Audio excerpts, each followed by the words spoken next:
Le damos la bienvenida aquí a los periodistas a Ángel Valderas. Muchísimas gracias por estar aquí. Muy buenas tardes, Álvaro. Muy buenas tardes, Alejandro. Espero verlo en Querétaro cuando vengan a la presentación de su libro, porque ya me lo recomendaron compañeros de Puebla. Muchas gracias. Ángel, pues efectivamente, la Comisión de Honestidad y Justicia, que analiza pues los recursos que se presentan ante ella, ha tomado una determinación, la expulsión del partido Morena. ¿Quiénes están detrás de esta expulsión? Digamos, ¿quiénes promovieron la expulsión ante la Comisión de Honestidad y Justicia de Morena, que es la instancia que analiza los elementos y que toma la determinación? Es el Poder Judicial de Morena como partido político. Mira, primero creo que me parece muy relevante por lo que yo escuché ayer de la senadora Malú Micher, que me cae muy bien, pero desgraciadamente no tienen elementos por una razón muy sencilla. Mira, hay dos preguntas que son claves, Alejandro, Álvaro, que nos tenemos que preguntar y yo me estoy defendiendo. Pregunta número 1, ¿de qué se me acusó en abril del año pasado? Pregunta número 2, ¿en qué consistió una supuesta violencia de género?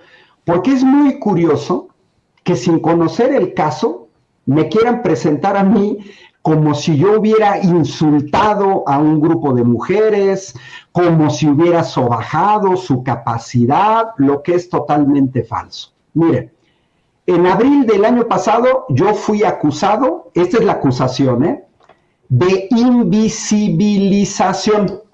Esta fue la acusación ante un tribunal. Invisibilización. No fue ante la Comisión Nacional de Honestidad y Justicia de Morena, por la sencilla razón que la persona que me acusa no está afiliada a Morena. Entonces no me podía acusar al interior de Morena, me acusa en tribunales de invisibilización. Yo quisiera que el tribunal pues demostrara que hubo invisibilización.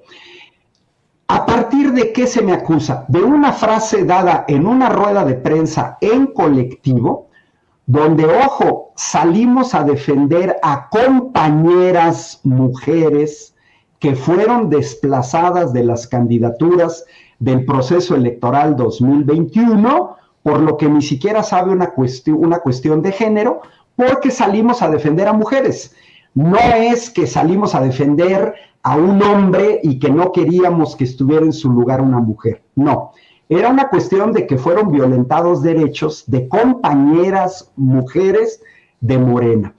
Y entonces en esa frase de una lista de personas desconocidas que nadie en la dirigencia de Morena conocíamos, aparecen una serie de nombres en una lista que sustituye a una lista que presuntamente venía de la Comisión Nacional de Elecciones, donde se cumplía el estatuto de Morena. Máximo un 50% de candidaturas para personajes no afiliados a Morena. Eso fue lo que salimos a denunciar. Y la única relación que entre todos, como si fuera una lluvia de ideas, ante personajes desconocidos, oye, ¿y esta quién es? Ah, pues compañeros empezaron a decir, es la hermana de fulanito de tal. Este señor es el esposo de fulanito de tal. Y la única referencia que teníamos, pues es que yo dije, ah, pues miren, está de candidata la hija de fulanito de tal. Esa es la base. Esa es la gran violencia de género. El haberme referido a una persona desconocida en términos de una relación de parentesco, sin haber mencionado su nombre, porque si hubiera mencionado su nombre, no habría habido acusación de invisibilización. Bueno, ¿qué sucede en los tribunales electorales? Pues que en vez de discutir la invisibilización, se van a una cuestión semántica. El caso pasó 2 veces por la Sala Monterrey, está grabado en video, el presidente de Sala Monterrey siempre votó en contra porque dice, esto es una cuestión semántica, es una manera de referir a alguien. Pero dos magistrados dicen, es violencia de género. No demostraron la invisibilización, ojo, no. La frase en sí constituye violencia de género. Y hay un precedente, Alejandro y Álvaro, que el Tribunal de Querétaro, su primera instancia, por unanimidad, había dicho que eso no era violencia de género. Y dan los elementos, un contexto electoral, no fue una frase de denostación, no se repitió, no se generalizó, una manera de hablar de mexicanas y mexicanos. Ahora, el tribunal por unanimidad. Sí. ¿Cuál es el problema? Que cuando se van a Sala Monterrey, estos dos magistrados dicen sí hay violencia de género por esta frase, lo regresan a Querétaro y el tribunal que por unanimidad había dicho que no, ahora pasan a blanco y negro sin que hubiera habido ningún nuevo hecho y entonces ahora dicen, no, sí es violencia de género y además grave. Los mismos magistrados que habían dicho que una frase de ese tipo era una cuestión semántica. Eso es muy importante, Álvaro y Alejandro, para entender primero que yo no insulté a nadie, que no se denostó a una mujer por ser mujer, que dentro de los códigos que incluso se manejan a nivel internacional sobre violencia política de mujeres, no se cumplen los requisitos, porque la relación no fue, esta frase no fue por ser mujer. Si hubiera sido un hijo, hombre, se hubiera dicho, en esa misma rueda de prensa se hizo referencia a otros parentescos, porque la declaración de Morena es muy clara de luchar en contra del nepotismo. Entonces, los dirigentes nos vimos en un dilema. Se está violando el estatuto, se están violando los derechos de compañeras. Sorpréndanse, verdadera violencia, pero durísima. Dos compañeras que ganan un proceso de insaculación público, transmitido en todo el país por la Comisión Nacional de Elecciones, son las dos primeras compañeras que obtienen su lugar para ser diputadas locales plurinominales de Querétaro. Sorpréndanse, ninguna fue. A pesar de haber ganado el proceso de insaculación, ninguna fue. Fueron reemplazadas por personas ajenas a Morena, lo que implicaba una violación estatutaria. Va la pregunta, Álvaro. ¿Qué sucede después? Y aquí lo tengo. En enero, una persona ajena a Morena, no afiliada a Morena, que más bien viene del PRD y de la línea de los chuchos, ¿quién? Arman una trama. ¿Quién? Arman una trama. Ahorita me prefiero reservar el nombre, pero en su momento lo puedo decir porque tengo el nombre preciso. Pero arman una trama con un abogado que trabaja para el Comité Ejecutivo Nacional de Morena, consejero de Querétaro, y cuando tú me preguntas los nombres, ¿qué es lo que hacen? Lanzan una convocatoria a nivel nacional con machotes, en donde dicen, aquí vamos a acusar a Ángel Valderas porque el tribunal ya lo condenó. Arman la trama en enero de este año, me lo dijeron compañeras de Morena, tengo los mensajes por escrito, y me dicen, ahora lo vamos a demandar ante Morena. De 32 estados de la República, solamente una compañera de Morena del estado de Guerrero responde, valoran que no es suficiente una persona de otro estado, y como dice un amigo, los patos sacan las cabezas. Y entonces, quienes arman la trama se ven obligados a tener que ser ellos los que acusan ante la Comisión Nacional de Honestidad y Justicia. Los mencionó Alejandro. La ex candidata a la gubernatura de Querétaro, Celia Maya, el secretario general del Comité Ejecutivo, que fungía como presidente del Comité Ejecutivo en el proceso electoral, y una compañera consejera estatal integrante del Comité Ejecutivo. Ellos son los que acusan principalmente ante la Comisión Nacional de Honestidad y Justicia por un hecho que sucedió en abril de 2021. No hubo ningún nuevo hecho. Es decir, muchos meses después, salen con una acusación a un hecho relativo a abril de 2021, totalmente fuera de tiempo. Pero son asesorados, están sus nombres, de uno de ellos hasta su INE, son asesorados por tres abogados que cobran en el partido o cobraban en el partido. Uno de ellos, el más famoso, Jaime Hernández, que todo el mundo sabe que trabaja para el CEN, que es el representante de Morena ante el Instituto Electoral del Estado de Jalisco. Él es de los que arman la acusación, está su nombre en la acusación, o sea, no es que aquí sospeche yo que no. El otro es Luis Alberto Reyes, que cobra en el Comité Ejecutivo Nacional y que es el que se encarga de hacer los machotes para hacer la acusación. Y el tercero es otro abogado joven que trabajó y cobró para Morena en el pasado proceso electoral bajo las órdenes del que me acusa, el secretario general que ejerció las funciones de presidente, Jesús Méndez. Entonces, ¿qué sucede?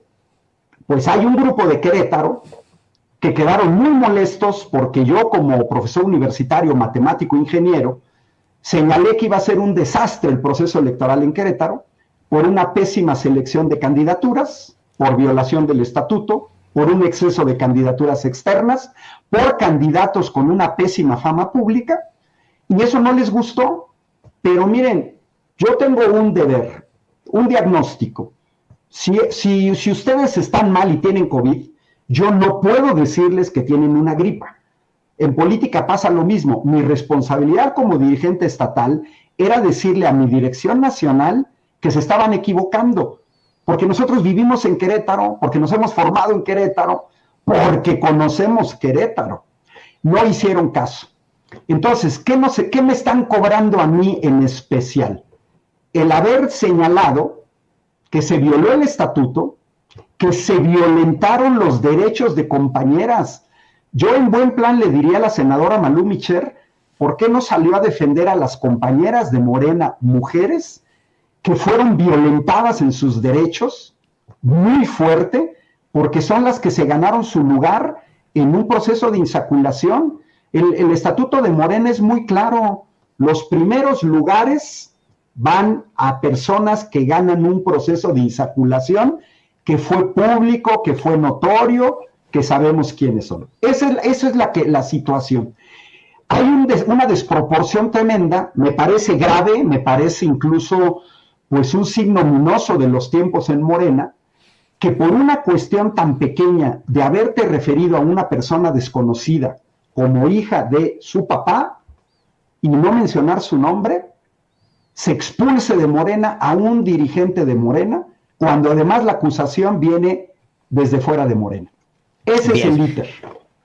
Bueno, pues vamos a estar muy, muy pendientes de lo que sucede enseguida, porque obviamente pues esto ya pasó al tribunal acá en la Ciudad de México, entonces pues seguramente habrá otras oportunidades para platicar. Le agradecemos que se haya dado el tiempo y sí era necesario que hablara después de lo que mencionaba ayer Malú Micher y pues también para darle difusión al caso. Por cierto, Ángel Valderas, su nombre ya aparece en el Registro Nacional de Personas Sancionadas en materia de violencia política contra las mujeres en razón de género, que es información pública que es del Instituto Nacional Electoral. Aparece aquí Ángel Valderas Puga, estatal, Querétaro, ya aparece como parte de este Registro Nacional de Personas Sancionadas en materia de violencia política contra las mujeres en razón de género. Sí, porque esa fue la resolución del Tribunal Monterrey. Por eso era muy importante señalar cuál fue el motivo. Y el motivo siempre fue la frase, esta persona es hija de fulanito de tal. Esta resolución del Tribunal Monterrey es justamente eso.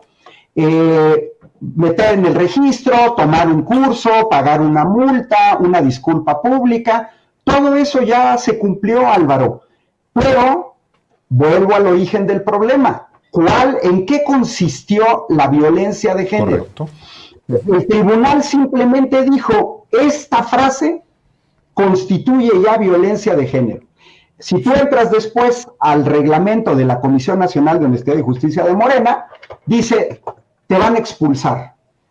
Pero esto, Álvaro, es como si dijeras tú, oye, te pasaste un alto y entonces te toca pena de muerte o cadena perpetua. Te robaste 2 pesos, cadena perpetua. Porque aquí dice, el que se robe algo, cadena perpetua. Oye, me robé un chicle, cadena perpetua. Oye, me robé 1,000 millones, cadena perpetua. Es una cuestión donde no hay una proporcionalidad en el caso de la sanción de parte de la Comisión Nacional de Honestidad y Justicia de Morena. Yo voy a apelar apenas, mañana se me cumple el plazo, lógicamente voy a apelar, no tanto por mí, Álvaro, yo mi trayectoria política no ha dependido de Morena, yo soy fundador de Morena, recorrí el país durante 7 meses, 21 estados de la República, difundiendo las bondades de la reforma energética en el sector eléctrico. Y a eso me he dedicado, eso no depende de Morena, es una actividad política. Pero esa inscripción en el registro forma parte de lo que el año pasado dio el Tribunal de Monterrey. Lo de la expulsión de Morena es otra cosa que nace a partir de enero de este año, correcto, y que es donde intervienen abogados que trabajan para el Comité Ejecutivo Nacional de Morena, es decir, juez y parte. Tú eres abogado de Morena y eres los que armas la acusación. Pues vamos a seguir en comunicación, Ángel Valderas Puga, sobre este asunto. Muchísimas gracias hoy por estar aquí en Los Periodistas. Yo los voy a seguir escuchando porque siempre los escucho, Álvaro y Alejandro, gracias. Así es que simplemente me salgo del estudio, aquí vamos a seguir escuchándolos. Muchísimas gracias. Muchas gracias por el espacio. Hasta luego. Gracias, gracias.